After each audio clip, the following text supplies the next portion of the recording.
आपका सपना सच होने के बाद कितने बच्चे पैदा करेंगे हम। इस कहानी की शुरुआत होती है आर्यन नाम के लड़के से, जो अभी अभी पढ़ाई ख़त्म करने के बाद उसे एक अच्छी नौकरी मिल गई। अच्छी नौकरी के कारण उसे अच्छा वेतन भी मिलता था। आर्यन ने अपने वेतन में एक जगह खरीद ली, घर बनाया। घर बनाने के बाद शादी के लिए लड़की तलाश शुरू हुई। आर्यन की किस्मत हमेशा उसके साथ थी। उसका विवाह अंजू नाम की एक खूबसूरत लड़की से हुआ।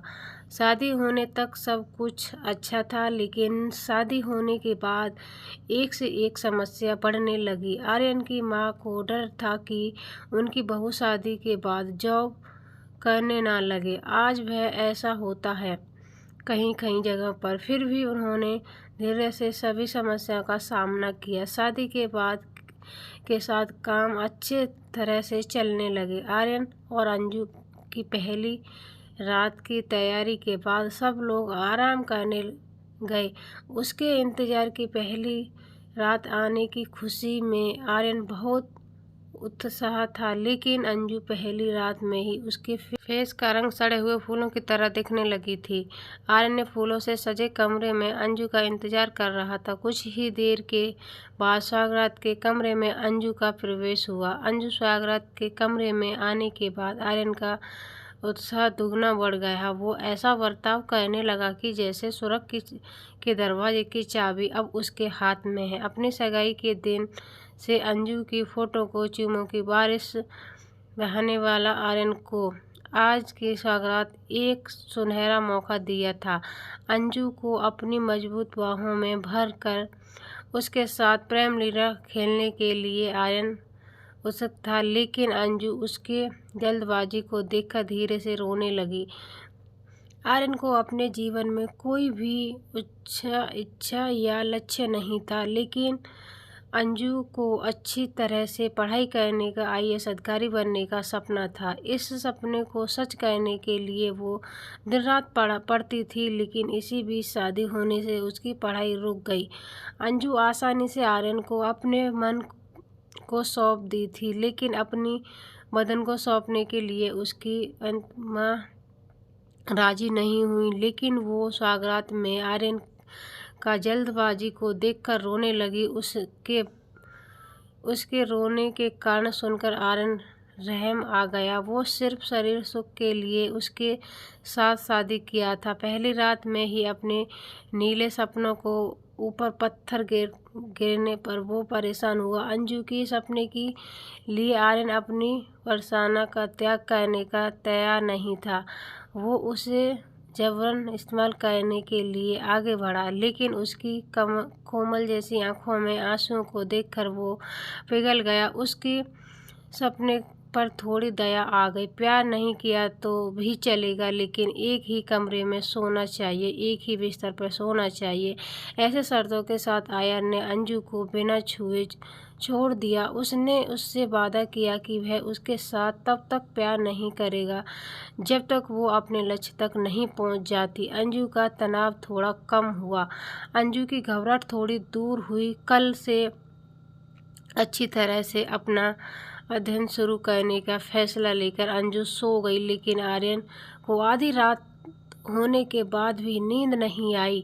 वो बगल में सोई सुंदर पत्नी को छू के लिए तड़प रहा था। अंजू गहरी नींद में अपने आप को भूल गई थी। उसकी साड़ी थोड़ी खिसक गई थी। आर्यन ने उसकी ओर देखा, देखते ही रात सो गया। अगले दिन अंजू सुबह जल्दी से उठ गई और अपना सारा काम खत्म करके एक कप कॉफ़ी पी के अपने कमरे में बैठकर पढ़ाई करने लगी। उसे चुपचाप मन में पढ़ने की कोई आदत नहीं थी।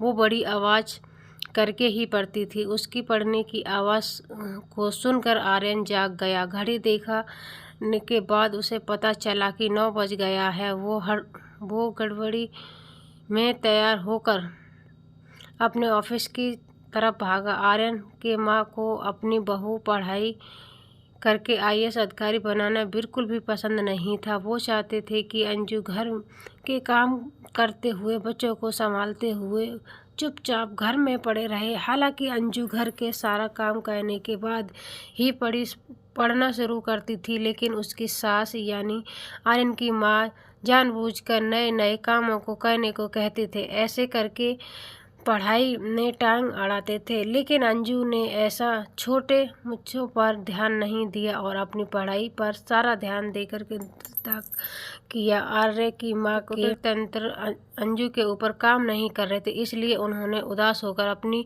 बेटी घर जाने की फैसला किया और जाते वक्त बहू पर बहुत सारे बुरे आरोप लगाकर गई। अपनी माँ घर छोड़कर जाने के बाद आर्यन को बहुत बुरा लगा, लेकिन वो अपनी पत्नी को कुछ कहने का या करने का स्थिति में नहीं था, क्योंकि वो पहली रात में ही इतना कुछ हुआ कि उसे समझ ही नहीं आ रहा। उसकी शिक अंजू के हाथों में फंस चुका था। पहली रात में ही अंजू के बेडरूम में वह इस तरह गिरफ्तार हुआ था। इतने बड़े घर में आर्यन और अंजू दोनों ही रहने से उनके मन में प्यार पैदा हुआ। उनके बीच एक अटूट लगाव बढ़ गया।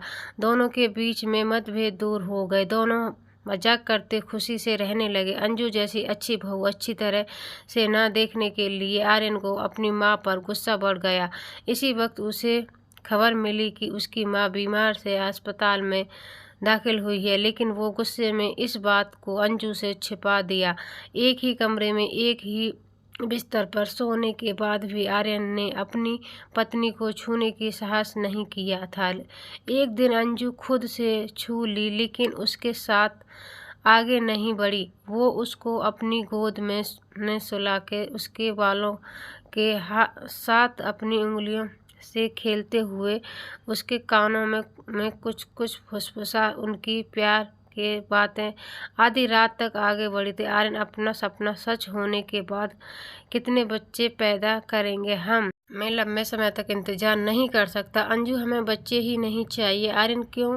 क्या हुआ? मैं तुझे अंजू आर्यन मैं तुमसे बहुत प्यार करती हूँ। मेरा प्यार आप तक सीमित है, इसलिए हमें बच्चे नहीं चाहिए। हम ऐसे ही रहेंगे। आर्यन मजाक मत करो। अंजू आपका प्यार और बच्चे के बीच क्या रिश्ता है? अंजू रिश्ता आर्यन, अगर इस दुनिया में कोई प्यार श्रेष्ठ है तो वह केवल माँ का प्यार है। मुझे इस बात का डर है कि जब मैं माँ बनती हूँ तो माँ के प्यार में आपका प्यार को धोखा तो ना दे, इसलिए हमें बच्चे ही नहीं चाहिए। हम ऐसे ही रहेंगे। कल बात करते हैं, मुझे नींद आ रही है। अंजू ने अपने प्रेम पाठ आर्यन को बताई और वह सो गई। आर्यन को नींद नहीं आई। पूरी रात वह बैठ गया और इसी मामले को लेकर चिंतित था। उसकी माँ उसे पढ़ाने के लिए, उसको राजा की तरह बढ़ाने के लिए बहुत सारी मुश्किलें झेली। वो सब चीज़ें एक एक करके आर्यन की आंखों के सामने आकर उसे जोर से थप्पड़ लगाई। वो रोने लगा। आर्यन को अपनी गलती का एहसास हुआ। उसे यह भी समझ में आया कि पत्नी की तरह माँ भी बहुत महत्वपूर्ण होती है। प्यार की और त्याग के आगे कुछ भी नहीं होता। वो सारी कड़वट घटनाओं को भूलकर अंजू के साथ अपनी माँ को देखने के लिए गाँव की रास्ता पकड़ चला। तो आज की स्टोरी कैसी